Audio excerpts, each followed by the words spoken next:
The first gunshot echoed through the canyon as Katherine Evans ducked behind a fallen oak, her heart pounding against her ribs like a wild Mustang.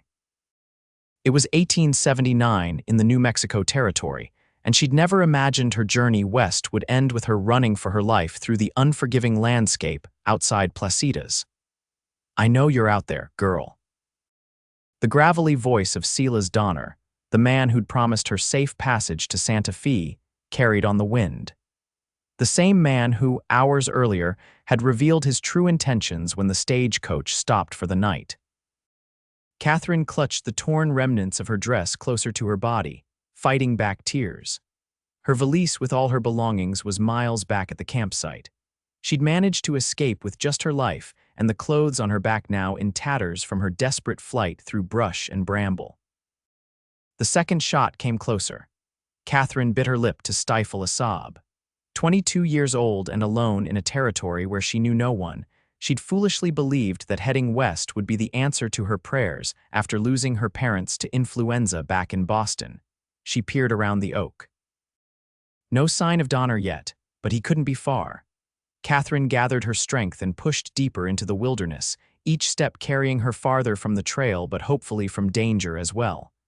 The midday sun beat down mercilessly, and thirst clawed at her throat. Still, she pressed on until her legs finally gave out. Katherine collapsed beside a small stream, half hidden by the swaying grasses. She cupped her hands and drank greedily before examining her ruined clothing. Her once fine blue traveling dress hung in ribbons from one shoulder, and her petticoat was torn beyond repair. In her desperate flight, she'd lost a boot, leaving one foot bloodied and raw. The reality of her situation crashed down upon her. She was lost, injured, and defenseless. The tears she'd been fighting broke free, cascading down her dirt-streaked face as she clutched the scraps of fabric that had once been her dignity. Isaac Cooper rode the perimeter of his property, checking for strays from his modest herd. At 30 years old, he'd carved out a respectable ranch just outside Placitas over the past 5 years. It wasn't the biggest spread in the territory, but it was his, bought with honest work and determination after years of driving cattle north from Texas. His buckskin mare, Penny, suddenly tensed beneath him, ears pricking forward toward the western creek bed. Isaac heard it too, a sound out of place in the wilderness, a woman's crying. He urged Penny forward, one hand instinctively moving to the Colt revolver on his hip. In the New Mexico Territory, caution was as necessary as water. The sound led him to a small clearing by the stream. There, huddled against a boulder, was a young woman with chestnut hair falling in tangled waves around her shoulders. Her clothes were in tatters, and she was trying desperately to cover herself with the remnants. Isaac dismounted slowly, removing his hat to appear less threatening. "Madam," he called softly. "Are you hurt?" Katherine's head snapped up, terror flashing in her eyes. She scrambled backward, hands clutching at the remnants of her dress. "Stay back," she warned, her voice cracking with fear and exhaustion. Isaac raised his hands, showing empty palms. "I mean no harm, madam. I'm Isaac Cooper. This is my land you're on. Your land." Katherine glanced around wildly, as if expecting others to appear. "My ranch is just over that rise," he said, nodding eastward. "Are you running from someone?" The simple question broke the last of her composure. Fresh tears spilled down her cheeks as she nodded. "A man, Silas Donner. He was supposed to escort me to Santa Fe, but he—" She couldn't finish. Isaac's jaw tightened as understanding dawned. "Did he hurt you?" "I got away before. But he tore my dress trying to." She broke off again, shame and anger mingling in her expression. Isaac had seen enough violence against women during his years on the trail to piece together what had happened. Without a word, he shrugged out of his wool coat and approached her slowly, as he would a spooked colt. "You'll wear mine till you've got your own," he said gently, holding out the coat.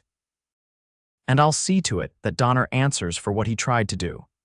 Katherine hesitated, studying his face. There was something in his steady gaze, a quiet decency that seemed genuine that made her reach for the offered garment. It was warm from his body and smelled of leather, tobacco, and open prairie. "Thank you," she whispered, wrapping it tightly around herself. "Can you ride?" Isaac asked, glancing at her feet. "Looks like you've had a rough go of it." I think so. I lost my boot. Isaac nodded and turned to his horse, retrieving a canteen. Drink this, then I'll take you back to my place. My housekeeper, Mrs. Rosario, can help get you situated. I don't even know where I am, Katherine admitted, accepting the water gratefully. About 15 miles southwest of Placitas, Isaac told her, keeping a respectful distance. I've got a small ranch here. It's safe. My name is Katherine, she offered finally. Katherine Evans. Miss Evans, Isaac acknowledged with a slight nod. Let's get you somewhere safe first. Then we can figure out what comes next. He helped her onto Penny, then mounted behind her, keeping a respectful distance while still ensuring she wouldn't fall. As they rode, Isaac kept his eyes scanning the horizon, watching for any sign of pursuit. The thought of Donner still being out there made his blood run cold. Katherine was painfully aware of the impropriety of their situation, a strange man and a woman in compromised clothing sharing a horse. Yet fear of Donner outweighed social concerns. How far? She asked, her voice barely audible over the rhythmic hoofbeats. Not far, another mile or so, Isaac replied, his tone reassuring. The main house isn't much, but it's solid. Built it myself. The pride in his voice drew Katherine's attention away from her troubles momentarily. You built it. Alone, had some help with the raising, but the planning was mine. 5 rooms and a proper kitchen for Mrs. Rosario to fuss in. As they crested a small rise, Katherine saw the ranch spread out below them. A sturdy cabin with a wide porch stood amid several outbuildings. A corral held a few horses, and a small herd of cattle grazed in the distance. Smoke curled invitingly from the stone chimney. The Cooper spread, Isaac announced. Not the biggest ranch in the territory, but it's home. It looks wonderful, Katherine said honestly. After her ordeal, the modest homestead seemed like paradise. As they approached, a plump woman with silver-streaked black hair emerged from the house, wiping her hands on her apron. Her eyes widened at the sight of Katherine. Isaac Cooper, what trouble have you brought now? She called, but her tone held more concern than accusation. Mrs. Rosario, this is Miss Evans. She needs our help, Isaac explained as he dismounted and carefully helped Katherine down. She had some trouble on the trail, Mrs. Rosario's sharp eyes took in Katherine's condition quickly, from the torn dress beneath Isaac's coat to her missing boot and bloodied foot. Her expression softened immediately. Come inside, Nina. We'll get you fixed up. She turned to Isaac. Fetch the medical box from the pantry. And put some water to heat. Inside, the house was simple but clean, with handcrafted furniture and colorful woven rugs. Mrs. Rosario led Katherine to a small bedroom off the main living area. This is my room, she explained, opening a trunk at the foot of the bed. Let's find you something decent to wear. Katherine felt tears threatening again at this simple kindness. Thank you, I don't know how I'll repay you. The older woman waved away her concerns. No talk of payment. In this territory, we help those in need. It's the only way to survive, Mrs. Rosario helped Katherine bathe and dress in a simple calico dress that was a bit large but clean and whole. As she tended to Katherine's injured foot, the young woman explained her journey from Boston and the attack that had left her stranded. This Donner, Mrs. Rosario said, wrapping a bandage around Katherine's foot. He knows you are here. No, I don't think so. I ran for hours before Mr. Cooper found me. Good. Isaac is a good man, but even good men should not face devils alone if it can be helped. When they emerged from the bedroom, Isaac was seated at the kitchen table, cleaning his rifle with methodical precision. He looked up, and for a brief moment, Katherine saw something flicker in his eyes, surprise, perhaps, at her transformation. Miss Evans, he said, standing. You're looking better. Thanks to your kindness and Mrs. Rosario's care, she replied, smoothing the borrowed dress nervously. Sit, both of you, Mrs. Rosario commanded. Food first, then plans. Over a simple but hearty meal of beans, cornbread, and coffee, they discussed Katherine's situation. Her original plan had been to take a teaching position at a school in Santa Fe, arranged through correspondence with the town council. I have references, Katherine explained. But they were in my valise, which is still at Donner's camp if he hasn't destroyed it. Isaac considered this. Tomorrow I'll ride to Sheriff Blackwood in Placitas. He should know about Donner anyway. I can also send a telegraph to Santa Fe, let them know what happened. What if they won't take me without my references? Katherine worried aloud. I have no money, no clothes except what Mrs. Rosario has so kindly lent me. One problem at a time, Isaac advised. First, we make sure you're safe, then we worry about the rest. That night, Katherine slept in Isaac's room while he took the sofa in the main room. Despite her exhaustion, sleep came fitfully. Every creak of the settling house startled her awake, her mind conjuring images of Donner breaking in to finish what he'd started. During one such wakeful period, she heard low voices from the main room. Curious, she slipped from the bed and crept to the partially open door. Foolishness, Isaac, Mrs. Rosario was saying. You cannot go after this man alone. I'm not planning to. Isaac's voice was calm but resolute. Sheriff Blackwood will handle it properly. And if he doesn't, this territory has laws, yes, but they are not always followed. Then I'll see to it myself. There was a pause before Mrs. Rosario spoke again. I have not seen that look in your eyes since you returned from the war. Be careful that vengeance does not consume what peace you have found here. Katherine returned to bed, pondering what she'd heard. The war had ended 14 years ago, which meant Isaac had been very young when he fought. What horrors had he seen that Mrs. Rosario could recognize the shadow of them in his eyes now. Morning came with the crowing of a rooster and the smell of coffee and frying bacon. Katherine dressed in another of Mrs. Rosario's borrowed dresses and made her way to the kitchen, where the housekeeper was preparing breakfast. Good morning, Katherine said. Can I help with anything? Mrs. Rosario smiled. Sit, you are still a guest. Besides, your foot needs rest. Where is Mr. Cooper? Gone to town already. He left at first light. Katherine felt a twinge of disappointment that she hadn't been able to thank him again before he left. He's very kind to help a stranger this way. Mrs. Rosario glanced at her sharply. Isaac Cooper has his reasons for helping those in need. He knows what it is to be helpless. This cryptic statement only increased Katherine's curiosity about her rescuer. He mentioned building this house himself. Has he lived here long? 5 years, Mrs. Rosario replied, setting a plate of food before Katherine. Before that, he was a drover, taking cattle north to the railheads. Saved every penny to buy this land. No family. Something sad flickered across the older woman's face. Not anymore. His parents died of cholera when he was 14. His brother Thomas died at Shiloh. The war, Katherine murmured, remembering the conversation she'd overheard. Yes. Isaac lied about his age to enlist after Thomas died. 17 and already in that horrible fighting. Mrs. Rosario crossed herself. When he returned, he worked the cattle trails, said the open spaces helped quiet the memories. Katherine's heart ached for the young boy who'd lost everything and the man who'd built a new life from those ashes. And you, how did you come to work for him? My husband was the foreman at the Sutton Ranch where Isaac worked after the war. When Manuel died, Mr. Sutton had no place for a widow. Isaac was just starting his own place and offered me a position. She smiled fondly. I have been mothering him ever since, whether he wants it or not. The day passed slowly as Katherine's injured foot prevented her from doing much. Mrs. Rosario showed her how to mend some clothes and taught her a few Spanish phrases. By late afternoon, Katherine was restless with worry about Isaac's return. Should he have been back by now? She asked, as she helped Mrs. Rosario prepare vegetables for dinner. The ride to town takes time, the housekeeper replied, and Isaac is thorough. He will speak with the sheriff, send telegrams, perhaps ask questions about this Donner.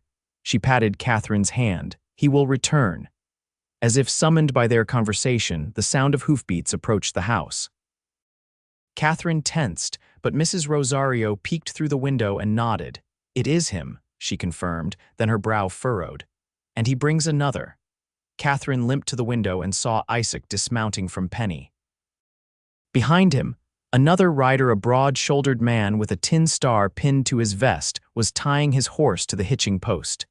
The sheriff, Katherine whispered, her stomach knotting with anxiety. Would he believe her story? What if Donner had already spoken to him, spinning lies about a thieving passenger who'd run off? Isaac entered first, removing his hat as he stepped through the doorway. Miss Evans, Mrs. Rosario, this is Sheriff Taylor from Placitas. The sheriff nodded respectfully. Ladies.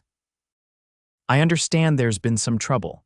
Sheriff Blackwood was out of town, Isaac explained. Sheriff Taylor is handling things in his absence. Please sit down, Mrs. Rosario offered, pulling out chairs at the kitchen table. Once they were all seated, Sheriff Taylor took out a small notebook. Miss Evans, I'd like to hear what happened in your own words. Katherine recounted her ordeal, keeping her gaze fixed on her hands folded in her lap. The shame of it still burned, even though she knew she'd done nothing wrong. This man, Donner, was he traveling alone? The sheriff asked when she'd finished. No, there was another man. I heard Donner call him Fletcher, but I never got his full name. The sheriff and Isaac exchanged glances. Silas Donner and Cal Fletcher, Taylor said. They've been operating as guides and escorts for travelers heading to Santa Fe or Albuquerque. Had some complaints before, but nothing we could prove. What about now? Isaac asked, his voice tight. We'll look for them, Taylor assured them. I've already sent word to neighboring towns. If they show their faces anywhere in the territory, we'll hear about it. And Miss Evans's belongings, Isaac pressed. If we find their camp, we'll recover what we can. Taylor turned back to Katherine. In the meantime, Miss Evans, I'd advise staying put. The Cooper Ranch is as safe a place as any, and Placida's isn't exactly set up for a lady without means. I couldn't impose, Katherine began, but Isaac cut her off. It's no imposition. You can stay as long as needed. After the sheriff left, promising to return if he had news, Katherine found herself alone with Isaac in the kitchen. Mrs. Rosario had tactfully excused herself to gather eggs for tomorrow's breakfast. You've already done so much, Katherine said softly. I can't ask you to shelter me indefinitely. Isaac leaned against the counter, his expression thoughtful. Truth is, Miss Evans, I could use the help around here. Mrs. Rosario isn't getting any younger, and spring brings more work than two people can manage comfortably. You're offering me employment, Katherine asked, surprised. Room, board, and a small wage until you decide what you want to do next, Isaac confirmed. It's not teaching school in Santa Fe, but it would give you time to get back on your feet. I don't know the first thing about ranch work, Katherine admitted. A small smile tugged at the corner of Isaac's mouth. Can you cook? Yes, reasonably well. Can you read and write? Of course. Then you already know more than most ranch hands I've hired. Mrs. Rosario can teach you what else you need to know. Katherine considered the offer. Staying meant safety from Donner, at least for now. It meant time to correspond with the school in Santa Fe to possibly recover her references and belongings. And she admitted to herself, there was something about Isaac Cooper, his quiet strength, his immediate willingness to help that made her curious to know more about him. I accept, she said finally, but only until I can repay your kindness and find my way to Santa Fe. Fair enough, Isaac agreed, extending his hand. When Katherine placed her smaller hand in his, the calluses on his palm reminded her of just how different their worlds were. She'd been raised in Boston society, educated at finishing school, and prepared for a life of genteel comfort until her parents' deaths had left her penniless. Isaac had known hardship since childhood, fought in a brutal war, and built everything he had with his own hands. Yet in that moment, with her hand in his, Katherine felt a connection that transcended their different backgrounds, a shared understanding of loss, and the determination to build something new from the ruins of what had been taken. The following weeks established a new routine. Katherine's foot healed quickly, allowing her to take on more responsibilities around the ranch. Mrs. Rosario taught her to make tortillas, tend the vegetable garden, and manage the household account, skills Katherine had never imagined needing but found satisfaction in mastering. Isaac spent most days working with his small crew of ranch hands, 3 local men who lived in the bunkhouse near the corral. They were preparing for spring roundup, when the calves born over the winter would be branded and counted. In the evenings, the 3 of them would gather for dinner. At first, conversation was stilted and polite, but gradually, Katherine and Isaac began to share more of themselves. Did you always want to be a teacher? Isaac asked one evening as they sat on the porch after dinner, watching the sunset paint the distant mesas in shades of gold and crimson. Not always, Katherine admitted. My mother wanted me to marry well. She had several suitable candidates in mind before she fell ill. And you didn't find any of them suitable. There was a hint of teasing in Isaac's voice. Katherine smiled. They were perfectly suitable, perfectly boring too. She glanced at him. After my parents died, teaching seemed the most respectable option for a woman alone. I had a good education but few practical skills. You're learning those quickly enough, Isaac observed. Mrs. Rosario is a patient teacher. Though I still can't get my tortillas as round as hers. Isaac chuckled. Neither can I, and she's been trying to teach me for years. A comfortable silence fell between them as the last light faded from the sky and stars began to appear. Katherine found herself studying Isaac's profile in the gathering darkness: the straight nose, the firm jaw softened by a neatly trimmed beard, the thoughtful eyes that had seen more suffering than someone his age should have. Mrs. Rosario mentioned you fought in the war, she said softly. Isaac was quiet for so long that Katherine thought he might not answer. When he did, his voice was distant, as if the memories had pulled him back through time. I was 17 when I enlisted. Told them I was 19. After Thomas died at Shiloh, I couldn't stay home. He sighed. Fought with the 7th Texas Infantry. Saw things no boy should see. I'm sorry, Katherine said, wishing she hadn't raised such painful memories. It was a long time ago, Isaac replied, but some things stay with you. That's why this place means so much. Building something peaceful after so much destruction, it heals something inside. Is that why you helped me? Katherine asked. Because you know what it is to be hurt. Isaac turned to look at her, his eyes catching the light from the window. I helped you because it was the right thing to do. Any decent man would have done the same. But most men aren't decent, are they? Katherine said, thinking of Donner. No, Isaac agreed quietly.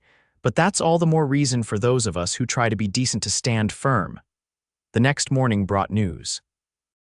Sheriff Taylor rode up just as Katherine was hanging laundry on the line behind the house. She called for Isaac, who was mending a fence nearby. Found their camp, Taylor announced without preamble. About 20 miles northwest, near the old mining settlement. Looked like they'd cleared out in a hurry, but they left some things behind. He reached into his saddlebag and pulled out a small valise. This yours, Miss Evans? Katherine's heart leaped. Yes, my references, my mother's locket, they're all in there. Taylor handed over the worn leather case. Everything seemed intact. No sign of Donner or Fletcher, though. Trail led west toward Arizona territory.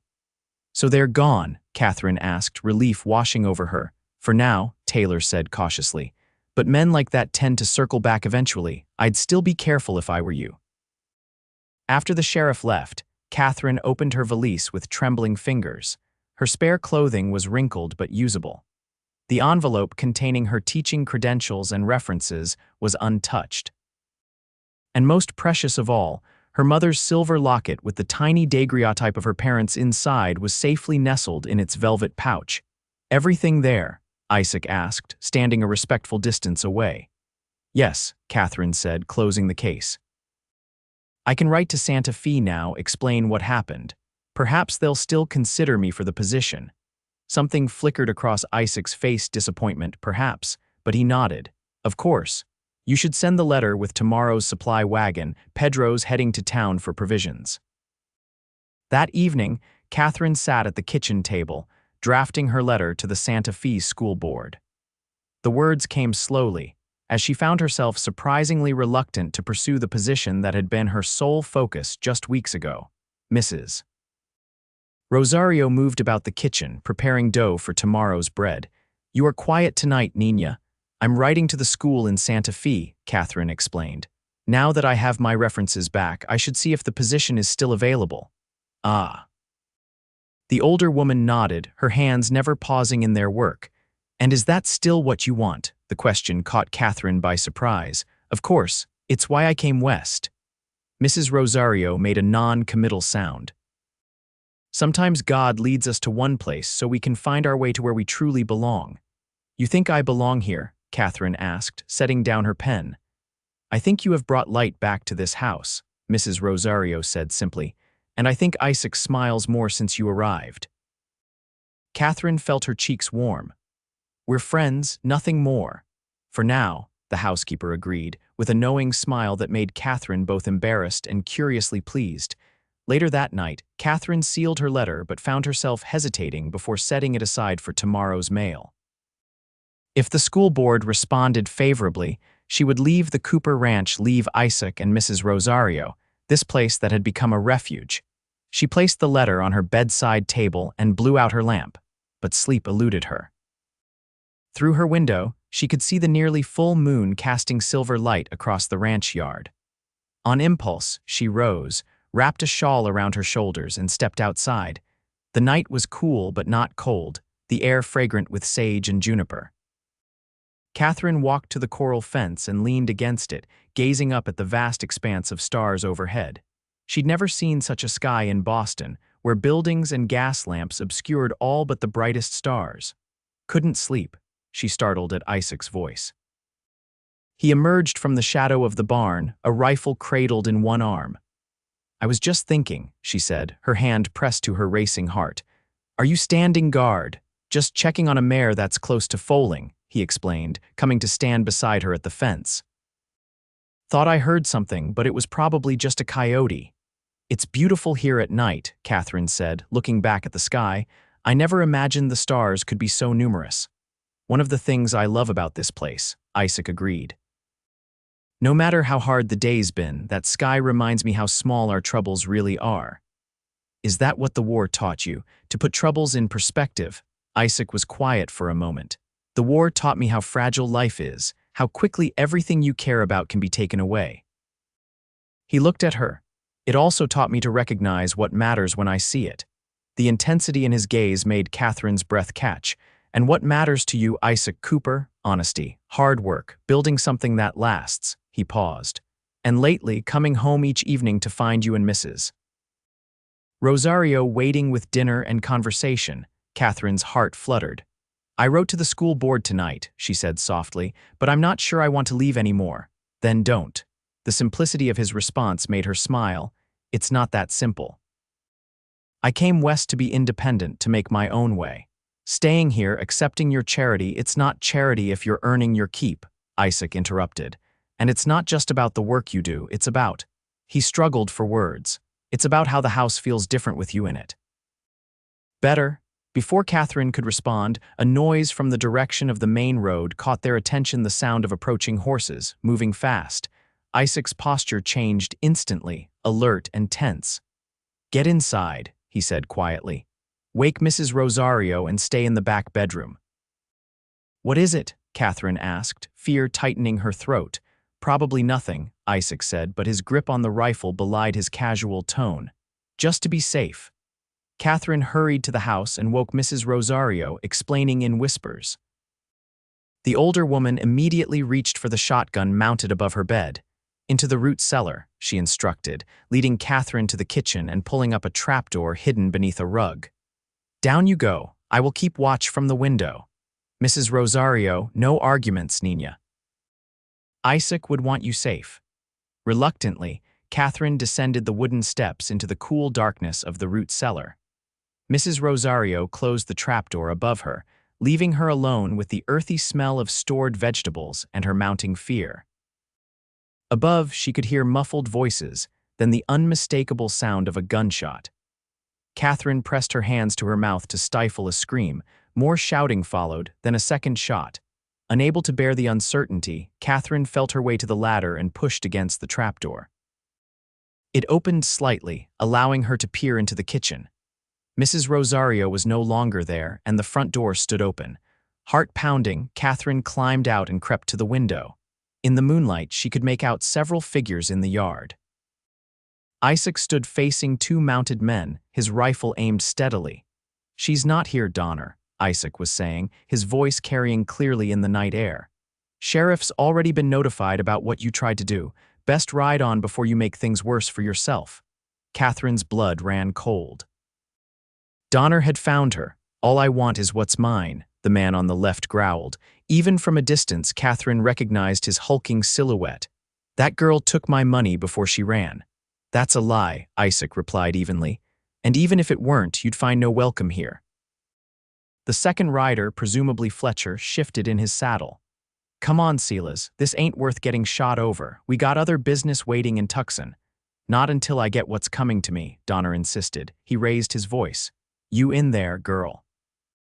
Come on out, and maybe I won't burn this place to the ground. Mrs. Rosario appeared at the side of the house, her shotgun raised. You are trespassing, she called clearly. Leave now, Donner laughed, an ugly sound. Look here, Fletcher, the cowboy's got himself a Mexican guard dog.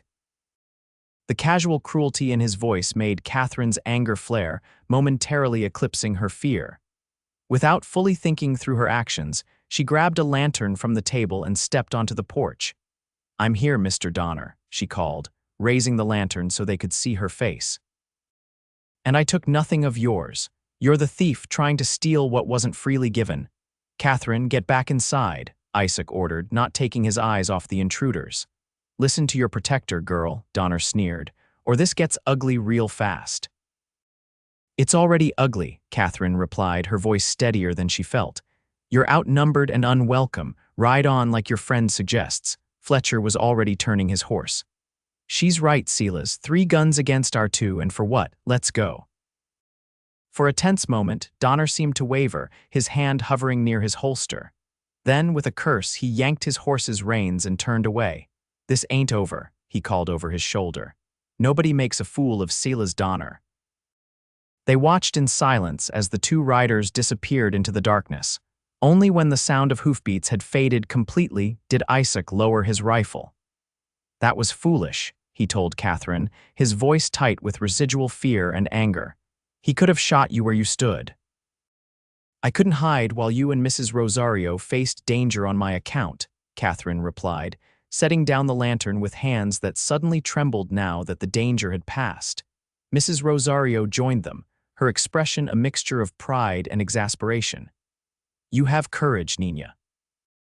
But Isaac is right, that man is dangerous, and he knows you're here now, Isaac added grimly. We need to alert Sheriff Taylor first thing in the morning. Until then, I'll keep watch. None of them slept much that night. Isaac patrolled the perimeter of the ranch while Mrs. Rosario insisted on keeping vigil by the window. Katherine tried to rest, but found herself starting at every sound. When dawn finally broke, Isaac rode to town himself to speak with the sheriff. He returned mid-afternoon with news that patrols would be increased in the area, but Taylor believed Donner and Fletcher had most likely continued west as planned.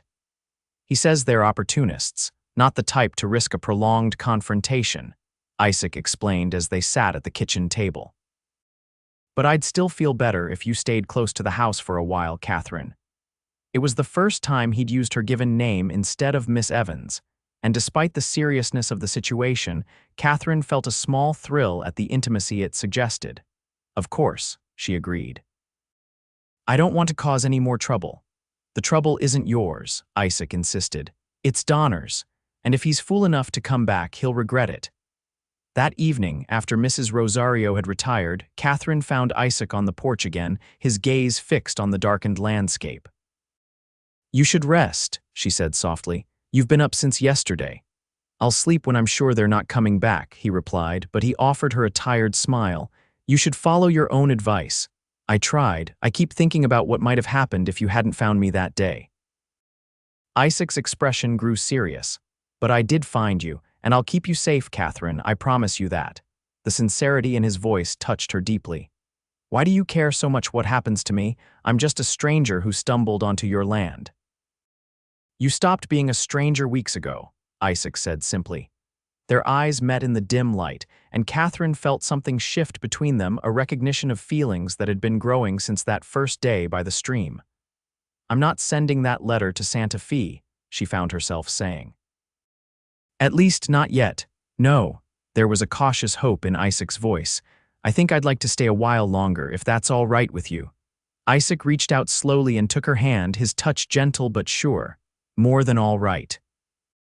The first tentative brush of his lips against hers was like coming home to a place she'd never known existed.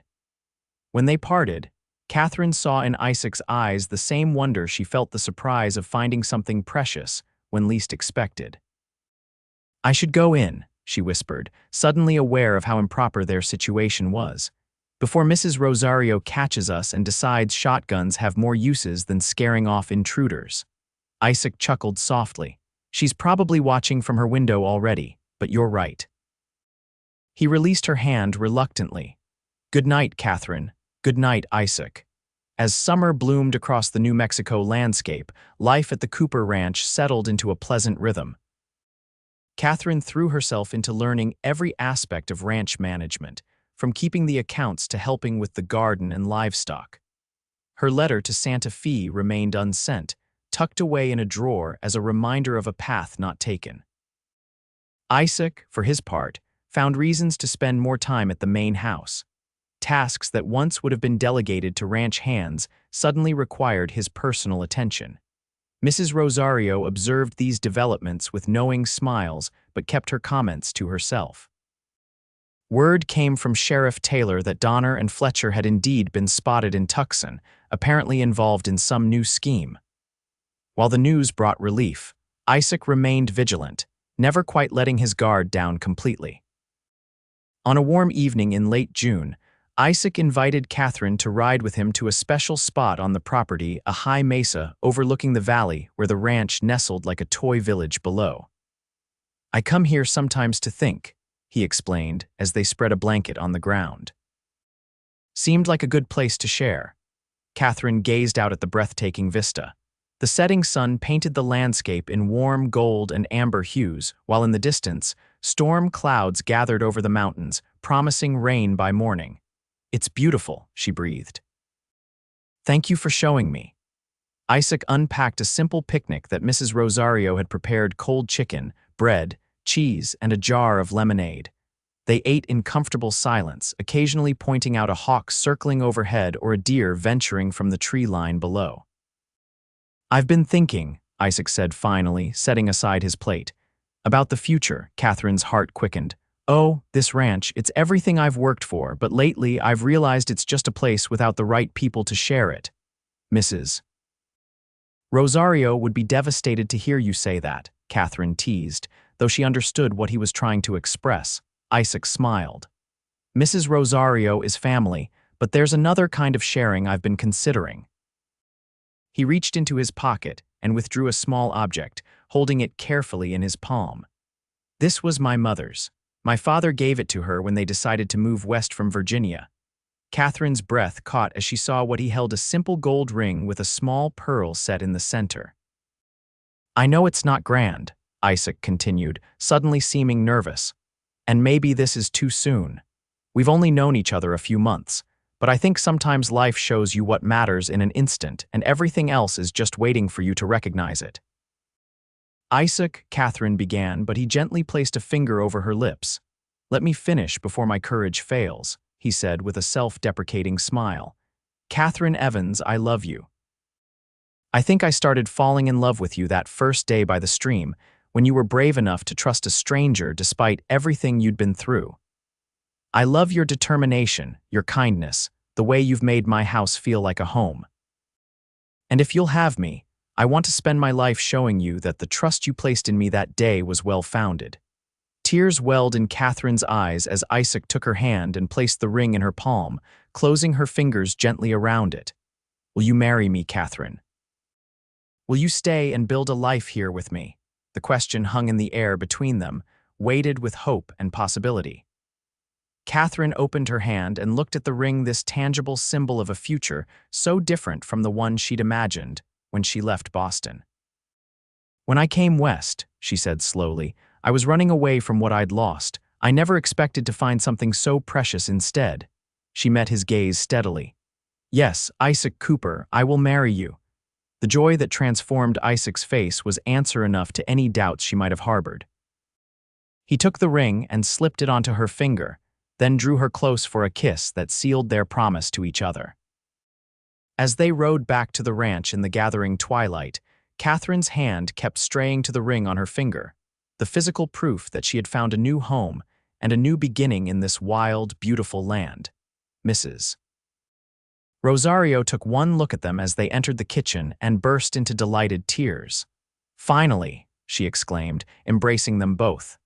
"I was beginning to think I would need to lock you two in the root cellar together." Their laughter filled the kitchen, and for the first time since losing her parents, Katherine felt the deep contentment of belonging somewhere not just to a place, but to people who had become her family.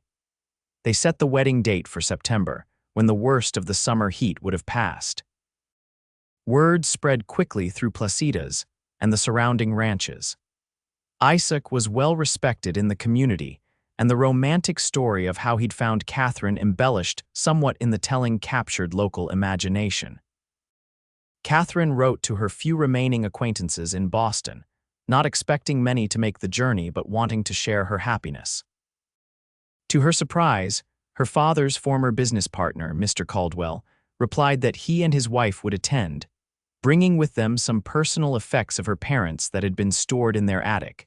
As the wedding approached, Katherine threw herself into preparations. The simple ranch house would need to accommodate guests, and while no one expected elaborate Eastern luxuries, she wanted the day to be special. One afternoon, as she and Mrs. Rosario were planning the wedding feast, a wagon pulled up outside. Katherine went to the door, expecting one of the neighboring ranchers' wives who had promised to loan tablecloths. Instead, she found Sheriff Taylor, his expression grave. "Miss Evans," he said, removing his hat, "is Cooper around?" "He's checking the north pasture," Katherine replied, anxiety immediately tightening her chest. "What's happened?"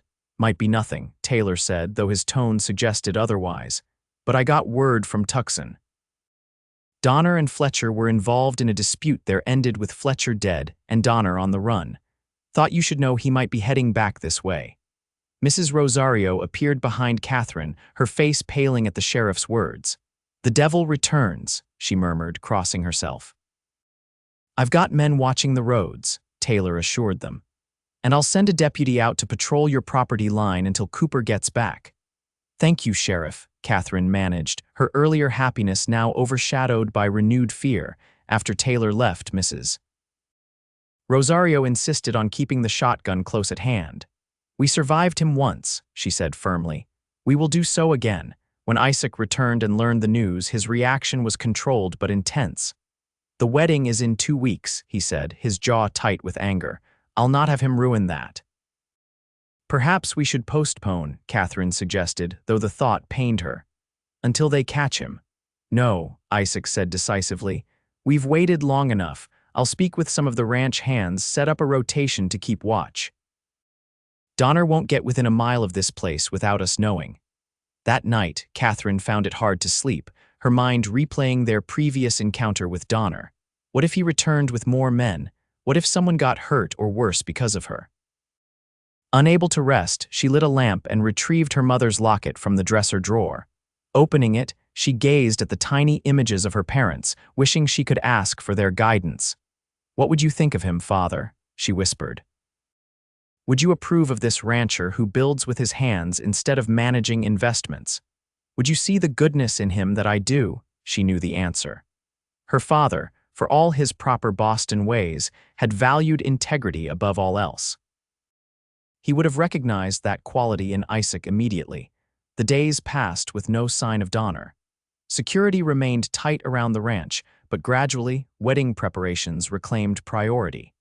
Katherine refused to let fear diminish what should be the happiest day of her life. The morning of the wedding dawned clear and cool, with just enough autumn crispness in the air to make the day comfortable. Mrs. Rosario had enlisted help from several women in Placitas to prepare food, and the ranch yard had been transformed with ribbons, flowers, and tables for the guests. In the small bedroom that had been hers since that first day, Katherine dressed with Mrs. Rosario's help. Her wedding gown was simple but lovely cream-colored silk ordered from Santa Fe, with a lace collar that had belonged to Mrs. Rosario's own wedding dress. "You are beautiful, Nina," the older woman said, adjusting the small wreath of wildflowers that crowned Katherine's upswept hair. "Like an angel." "I'm nervous," Katherine admitted.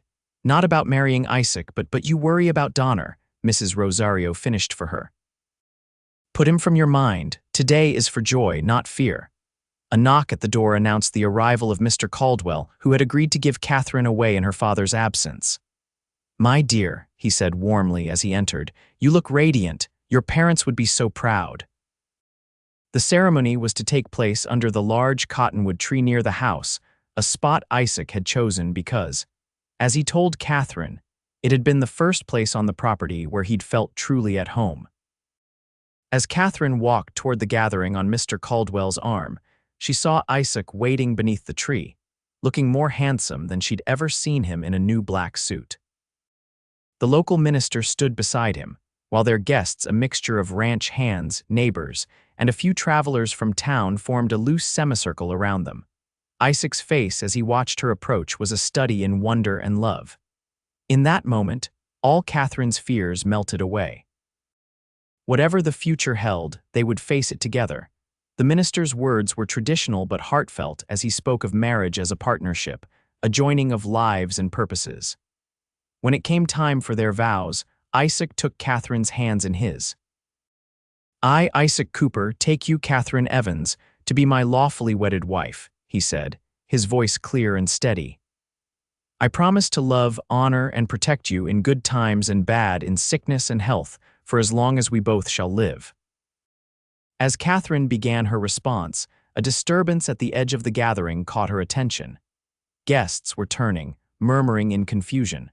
Her words faltered as she saw Sheriff Taylor pushing through the crowd, his expression urgent. Before he could reach them, a shot rang out from somewhere beyond the ranch buildings. Guests scattered, women screaming, men reaching for weapons. Isaac pulled Katherine behind him, shielding her with his body.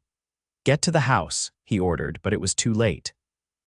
Silas Donner emerged from behind the barn, rifle in hand.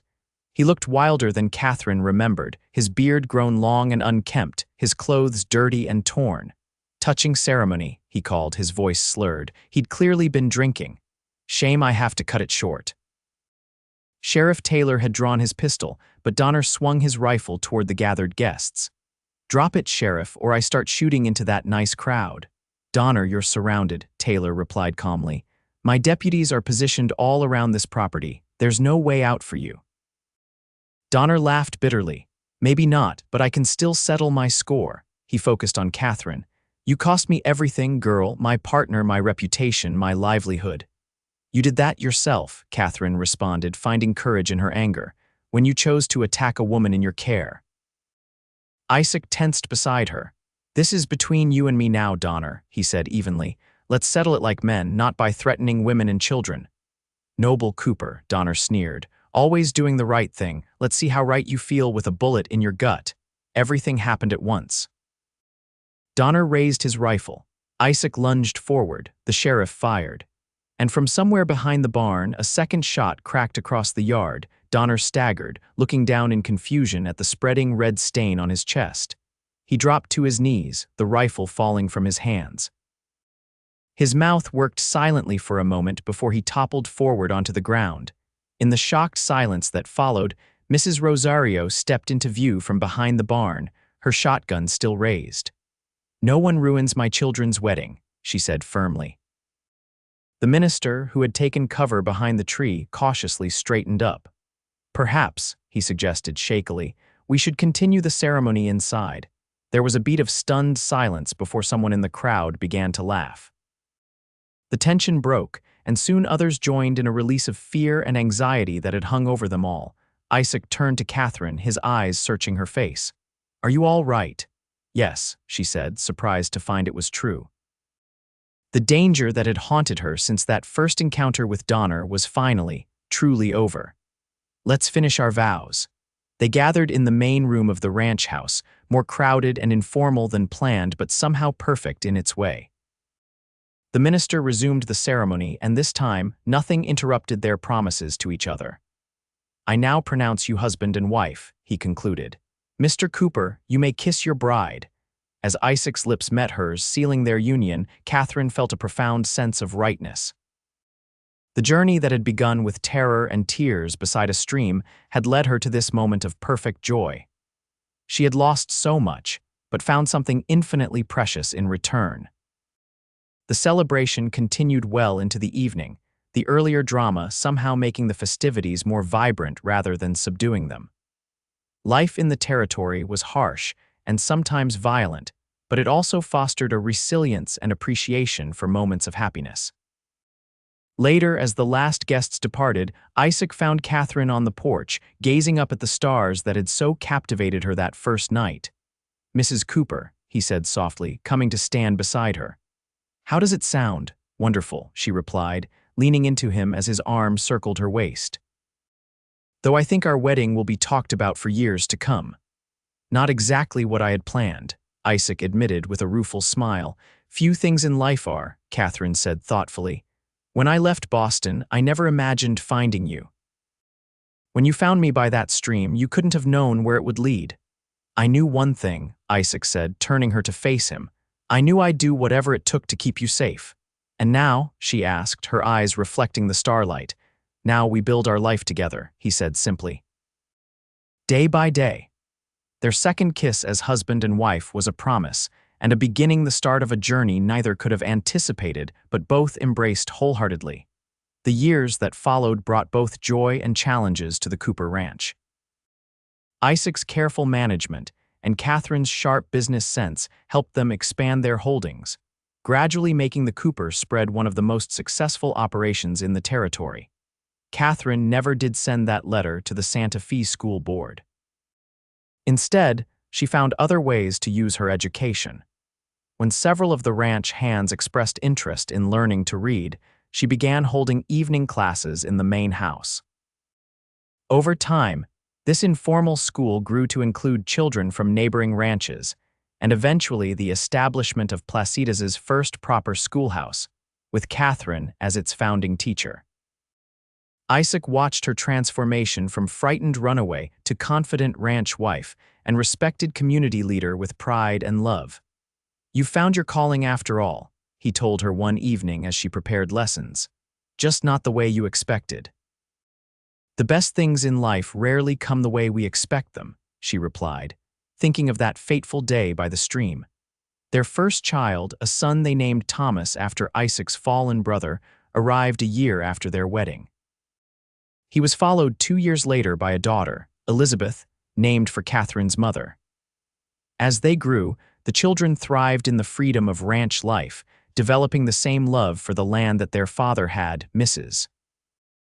Rosario, to her delight, assumed the role of doting grandmother, teaching the children Spanish lullabies and the secrets of her legendary tortillas. Though she occasionally threatened to return to her own people, everyone knew she would never leave the family she had helped create. On the 5th anniversary of their wedding, Isaac surprised Katherine with a gift, the deed to a small parcel of land adjoining the ranch, purchased specifically for the construction of a permanent schoolhouse. "The town council has agreed to fund a teacher's salary," he explained as they stood on the site. "And they hope that teacher will be you." Katherine's eyes filled with tears as she surveyed the land, imagining the possibilities. "You remembered my dream." "I remembered that you came west to make a difference," Isaac said. "This is your chance to do that, without having to choose between teaching and our life together." The schoolhouse was completed the following spring, a simple but sturdy building with large windows to capture the New Mexico light. On its opening day, Katherine stood before a classroom of 20 children from Placidas and the surrounding ranches, feeling the satisfaction of a circle completed. That evening, as they sat on their porch watching the sunset, a ritual they had maintained since those early days of their courtship, Katherine reflected on the journey that had brought them to this moment. "Do you ever wonder what would have happened if you hadn't decided to check your property line that day?" she asked, her head resting comfortably on Isaac's shoulder. "Sometimes," he admitted. "But then I remember something my father used to say, that God puts us where we need to be, even when we don't know why we're there. Like a cowboy finding a woman crying by a stream, like that," Isaac agreed, smiling at the memory. "Though I have to say, you looked mighty put out when I offered you my coat," Katherine laughed. "I was terrified and embarrassed. And then this tall stranger with kind eyes says, 'You'll wear mine till you've got your own,' as if lending clothes to half-dressed women in the wilderness was something he did every day." "Just that once," Isaac assured her, pulling her closer. "And look where it led us." As twilight deepened into night, they remained on the porch, surrounded by the peaceful sounds of their ranch, the distant lowing of cattle, the soft whickering of horses in the corral, the crickets beginning their nightly chorus. Inside, their children slept soundly, and Mrs. Rosario hummed as she prepared tomorrow's bread. It wasn't the life Katherine had planned when she boarded that stagecoach in Boston 6 years earlier. It was better, richer, more challenging, and infinitely more rewarding than she could have imagined. In the moments before they finally went inside, Isaac turned to his wife, the moonlight silvering his features. "I love you, Katherine Cooper," he said simply. "And I love you," she replied, the words as true now as they had been on their wedding day. Always. Their lips met in a kiss that held all the tenderness of their shared history and all the promise of their future, a future built from an act of kindness beside a stream in the wild New Mexico territory, where a cowboy had found a woman crying over torn clothes and offered her not just his coat, but eventually his heart and his name. And in that moment, under the vast canopy of stars that had witnessed their beginning, Katherine knew with absolute certainty that she was exactly where she was meant to be, home, in every sense of the word.